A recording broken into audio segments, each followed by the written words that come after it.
এই গ্রামে আজও টিকে আছে 500 বছরের এক দম্পতি। প্রায় 5 বিঘা জায়গা জুড়ে তাদের ঘর সংসার ও সন্তান সন্ততি। এদের ঘিরে রয়েছে নানা পুরাতন গল্প ও লোকবিশ্বাস।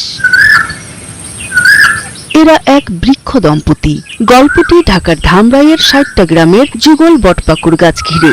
এলাকার লোকজন বলেন, সনাতন ধর্মাবলম্বী দেবীদাস বংশের পূর্বপুরুষরা গাছ দুটি রোপণ করেছিলেন। পাকুড় গাছকে পুরুষ এবং বট গাছটিকে নারী মনে করে ঢাকঢোল ও বৈদিক মন্ত্র পাঠের মাধ্যমে একসময় তাদের বিয়ে দেয়া হয়। সেই থেকে তারা বটপাকুড় দম্পতি। এ নিয়ে গাছতলায় একটি মন্দিরও নির্মাণ করা হয়। মানে তেমন দোকানপাট নাই, মানুষ একসাথে একটু বসবে বা কিছু কেনা খাবে। অনেক সুন্দর, আরো পরিবেশটা একটু ঘুরাইলে আর একটু ভালো লাগবে। খুব ভালো লাগলো এবং আনন্দ লাগলো। পরিবার নিয়ে আসছি, কিন্তু দুঃখের বিষয় শুধু রাস্তাটা সমস্যা বেশি। তারা অনেকেই বিশ্বাস করেন গাছ দুটি তাদের দেবতা, তাই তারা প্রতি বছর পহেলা বৈশাখে গাছের নিচে নানা পূজা অর্চনা করেন। সনাতন ধর্ম অবলম্বীরা আরো বলেন, এই গাছের ডালপালা কেউ কাটলে সে অসুস্থ হয়ে পড়ে এবং পুজো দিয়ে ক্ষমা প্রার্থনা করলে আরোগ্য লাভ করে। গাছ দেখতে দূর দূরান্ত থেকে পরিবার পরিজন নিয়ে আসেন অনেকে।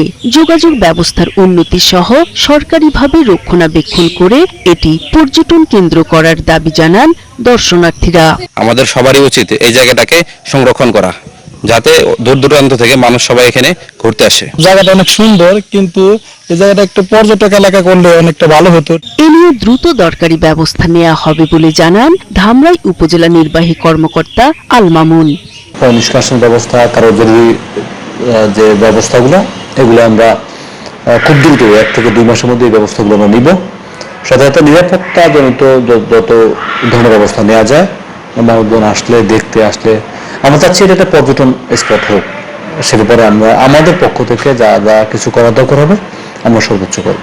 দেশের এই প্রাচীন গাছটি রক্ষণাবেক্ষণ সহ দর্শনার্থীদের নিরাপত্তায় সরকারের দৃষ্টি প্রত্যাশা করেন সংশ্লিষ্টরা।